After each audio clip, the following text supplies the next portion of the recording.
कामदा एकादशी व्रत कब रखा जाएगा? जाने मुहूर्त, पूजा विधि, व्रत कथा और महत्व। कामदा एकादशी व्रत हिंदू धर्म में भगवान विष्णु को समर्पित एक महत्वपूर्ण व्रत है। यह व्रत चैत्र मास के शुक्ल पक्ष की एकादशी तिथि को रखा जाता है। 2025 में कामदा एकादशी 8 अप्रैल मंगलवार को मनाई जाएगी। कामदा एकादशी के दिन भगवान विष्णु के मंदिर में जाएं तथा श्री विष्णु के मंत्रों का जाप करें। इस दिन गरीबों और जरूरतमंदों को दान करें। साथ ही विष्णु पुराण का पाठ करें। आइए जानते हैं यहां एकादशी पूजन के मुहूर्त और पारण समय।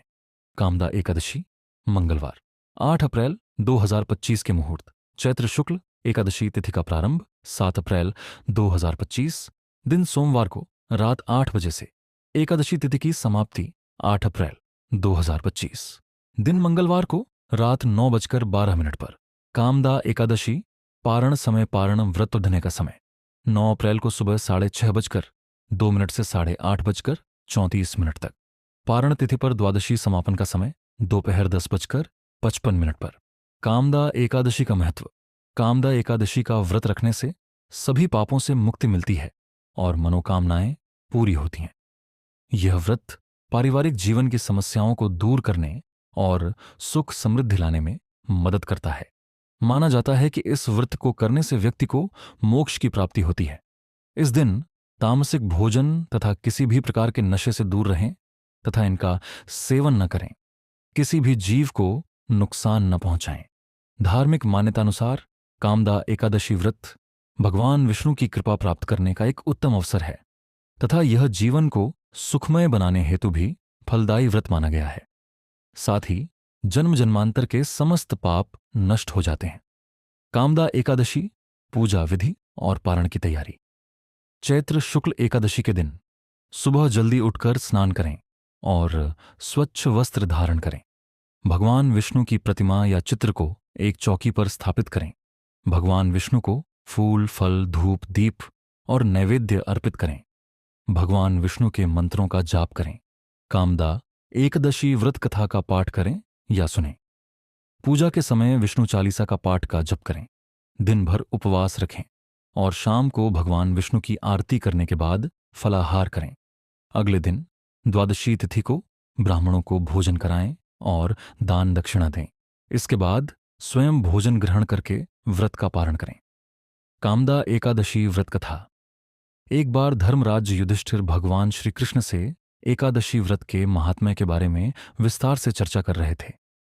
युधिष्ठिर ने भगवान श्री कृष्ण से अब तक चैत्र माह के कृष्ण पक्ष में आने वाली पापमोचनी एकादशी के बारे में जान लिया था और अभी उनका हृदय चैत्र माह के शुक्ल पक्ष में आने वाली एकादशी के बारे में जानने को उत्साहित था।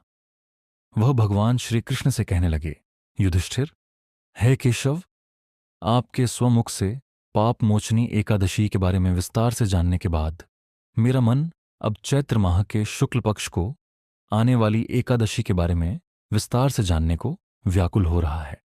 अतः हे कृपा सिंधु, आप मुझ भक्त पर कृपा करें और चैत्र शुक्ल पक्ष को आने वाली एकादशी का क्या नाम है, उसकी विधि एवं महात्म्य और इस एकादशी करने वाले को कौन सा पुण्य फल प्राप्त होता है, इसके बारे में मुझे विस्तार से कथा सुनाएं। श्री कृष्ण, हे धर्मराज, चैत्र माह के शुक्ल पक्ष को आने वाली एकादशी को कामदा एकादशी के नाम से जाना जाता है। मैं आपकी उत्सुकता को भली भांति समझता हूं और एक समय पर राजा दिलीप ने भी यही प्रश्न महर्षि वशिष्ठ को किया था। उसके उत्तर में महर्षि वशिष्ठ ने जो कथा उन्हें सुनाई थी वही मैं आपको सुनाता हूं। इस प्रकार दैत्य योनि में परिवर्तित होने पर उन्हें अपार कष्ट का भुगतान करना पड्डीएच रहा था।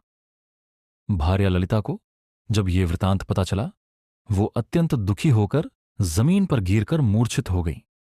मूर्छा जाने पर वो अपने स्वामी के नाम से विलाप करने लगी और इस यातना से अपने स्वामी को कैसे निजात दिलाए उसके यत्न सोचने लगी। गंधर्व ललित दैत्य योनि में परिवर्तित होने पर अपार दुख को सहते हुए नगर से दूर घने वन में चले गए। अपने स्वामी के विरह में भार्या ललिता भी उनके पीछे पीछे वन में जाने लगी। अपने स्वामी के पीछे पीछे वन वन विचरती हुई ललिता विंध्याचल पर्वत पर आ पहुंची, जहां महर्षि श्रृंगी का आश्रम स्थित था। आश्रम को देख ललिता विलाप करती हुई महर्षि श्रृंगी के आश्रम के अंदर जा पहुंची। महर्षि श्रृंगी उस समय अपनी साधना में लीन थे। ललिता विलाप करती हुई महर्षि श्रृंगी के चरणों में गिर गई और अपने स्वामी को पुनः गंधर्व योनि में परिवर्तित कैसे करे उसकी यातना करने लगी। ललिता की यातना सुन महर्षि श्रृंगी अपनी साधना से बाहर आ गए और ललिता को अपने चरणों में गिरा हुआ देख कहने लगे, का व्रत समस्त पापों को हरने वाला है।